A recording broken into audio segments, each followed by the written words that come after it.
Hello dear students, how are you all? Today we are discussing with the chapter 1 class 9th part 6. Chapter name is Matter in Our Surrounding. Chapter name is Matter in Our Surrounding. So students इस lesson का last part हमारा pending था. वो last part में आ चुके हैं हम students, उसी को हम आज लोग करते हैं. सो अगर आपको वीडियो अच्छी लगे तो लाइक एंड शेयर जरूर करना और चैनल को सब्सक्राइब करना मत भूलना. ठीक है students. So we are going to start evaporation. Evaporation sir, जैसा कि हम लोग पहले डिस्कस कर चुके हैं, इवेपोरेशन और वेपोराइजेशन दोनों डेफिनेशंस हम कर चुके हैं स्टूडेंट्स.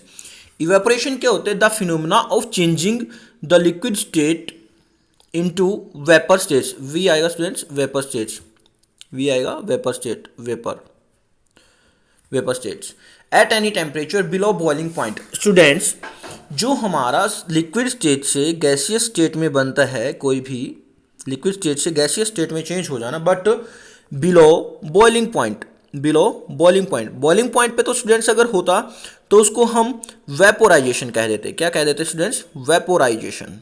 लेकिन ये क्या है? बिलो बॉइलिंग पॉइंट है, तो इसको हम क्या बोलेंगे? Evaporation. So what we can say that evaporation, the phenomena of changing of liquid into vapors at any temperature below boiling point. boiling point से नीचे अगर कोई भी स्टेट लिक्विड से वेपर्स में चेंज होती है या फिर गैस में जाती है तो उसको हम क्या बोलेंगे? Evaporation.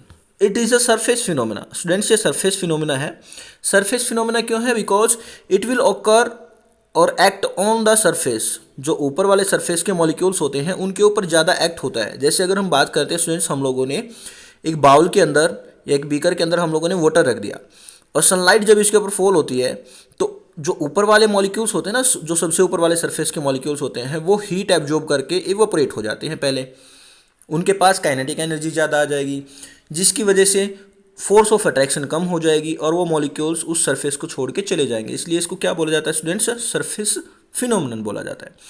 So there are some factors which affect evaporation. Students, evaporation जो होता है ना, वो कभी कम या ज़्यादा हो सकता है. वो कम और ज़्यादा कब होगा, किस रेट से होगा, वो कैसे कम किया जा सकता है या फिर ज़्यादा किया जा सकता है, उसको हम लोग डिस्कस कर रहे हैं अभी. तो factors affecting evaporation, factors affecting evaporation. First one is increase in surface area, sorry increase in surface area increases evaporation. Students, इसका कहने का मतलब है कि अगर हम सरफेस एरिया को इंक्रीज कर देते हैं तो उसकी वजह से इवेपोरेशन भी इंक्रीज होता है. हम एग्जांपल ले लेते हैं स्टूडेंट्स. हम लोगों ने एक बाउल में 1 लीटर वाटर रख दिया और एक बकेट के अंदर 1 लीटर वाटर रख दिया. दोनों को हम लोगों ने रख दिया धूप में, सनलाइट में. तो हम लोग देखेंगे कि जो बाउल था उसमें से इवापोरेशन कम होगा, उसमें कुछ पानी बच जाएगा 1 घंटे बाद, 2 घंटे बाद, 3 घंटे बाद. जबकि बकेट के अंदर जो रखा हुआ था वो वाटर इवापोरेट हो जाएगा, खत्म हो जाएगा, फिनिश हो जाएगा. Because bucket have large surface area, bucket के पास लार्ज सरफेस एरिया था, जिसकी वजह से वो सारे का सारा पानी इवापोरेट जल्दी हो जाएगा. Hence we can say that increase in surface area increases evaporation. Next second point is students, increase in temperature increases the rate of evaporation. Students, इसका मतलब है कि अगर हम लोग एक बाउल के अंदर पानी रख लेते हैं रूम में और उतना ही वाटर हम लोगों ने दूसरे बाउल के अंदर रखा, लेकिन सनलाइट में. कहाँ पे? सनलाइट में. तो कहाँ से इवेपोरेशन ज़्यादा होगा? आप ही बताइए. सनलाइट वाले में सेकंड कंडीशन या फिर जो रूम में रख रखा है first condition? Students, obviously second वाली कंडीशन में हमारा इवेपोरेशन जल्दी होगा. ये वाला वाटर जो है जल्दी फिनिश हो जाएगा. Hence because the temperature outside is more than the temperature inside the room. तो टेम्परेचर जो बाहर का था वो ज़्यादा था और कम का जो अंदर था वो कम था. तो इसलिए हम कह सकते हैं कि increase in temperature increases the rate of evaporation.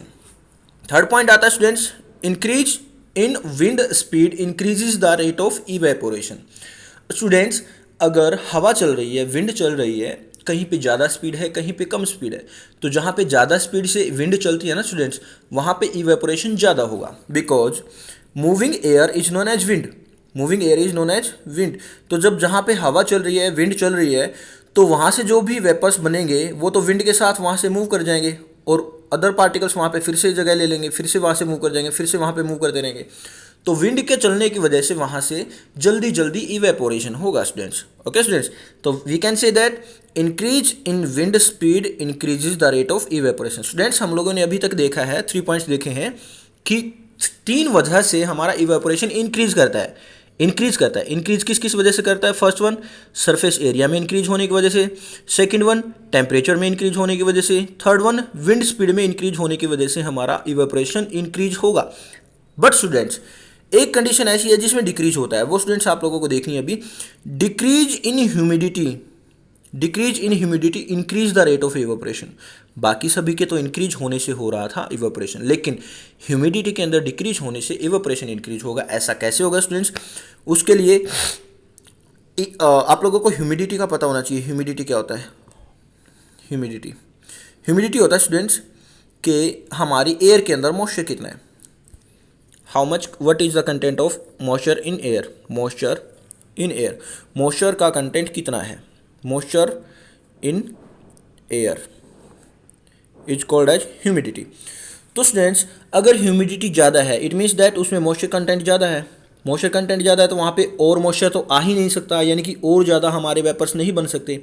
लेकिन जैसे ही ये मॉइस्चर कम हो जाएगा, ये ह्यूमिडिटी कम हो जाएगी, तो यहाँ पे उन मॉइस्चर के लिए कुछ ना कुछ जगह खाली बच जाएगी ना, और उस जगह में कौन चले जाएंगे? वो इवेपोरेटेड पार्टिकल्स पहुँच जाएंगे।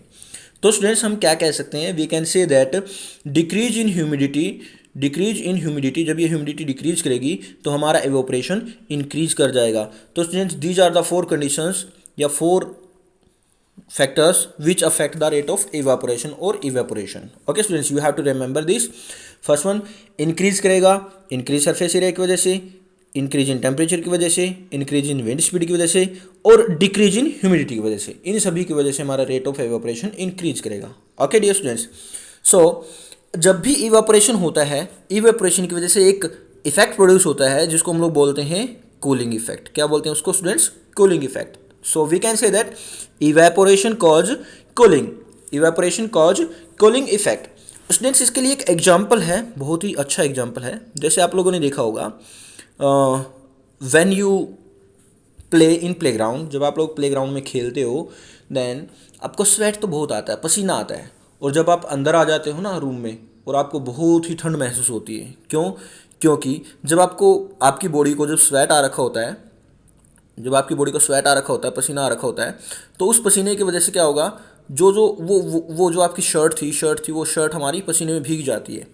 तो जब हम अंदर आते हैं, अंदर विंड चल रही होती है, पंखा चल रहा होता है, जिसकी वजह से वो स्वेट था ना वो एवापोरेट होता रहेगा। स्वेट क्या करेगा? एवापोरेट होता रहेगा, और वो इफेक्ट छोड़ के जाएगा cooling effect.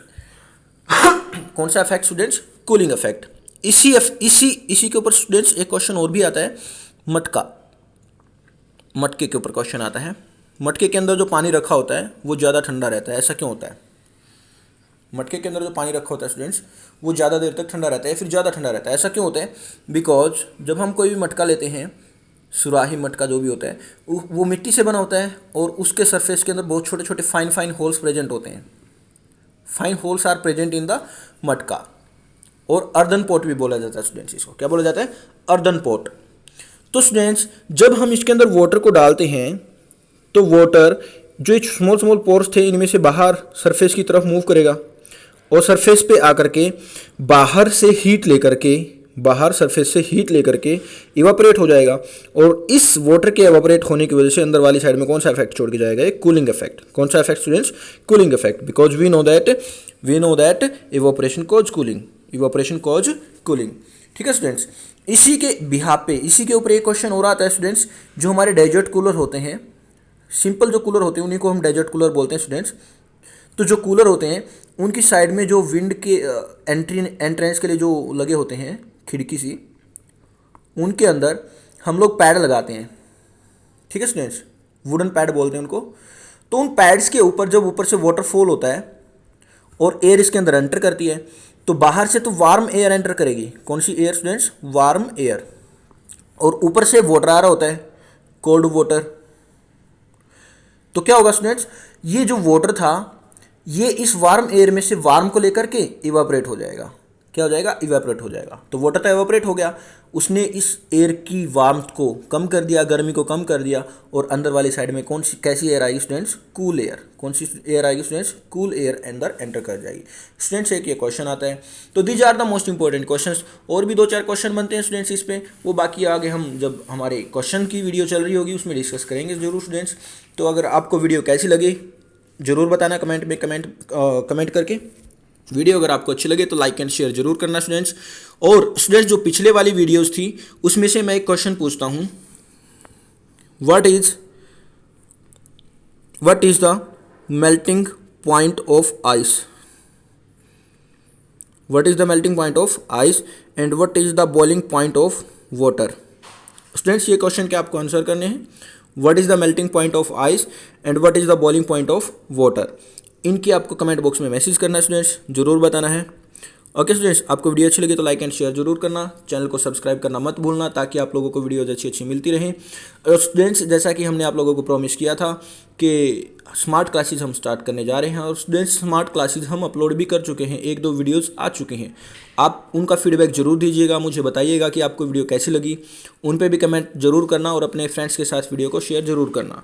Okay students, all the best, take care, have a nice day, bye bye.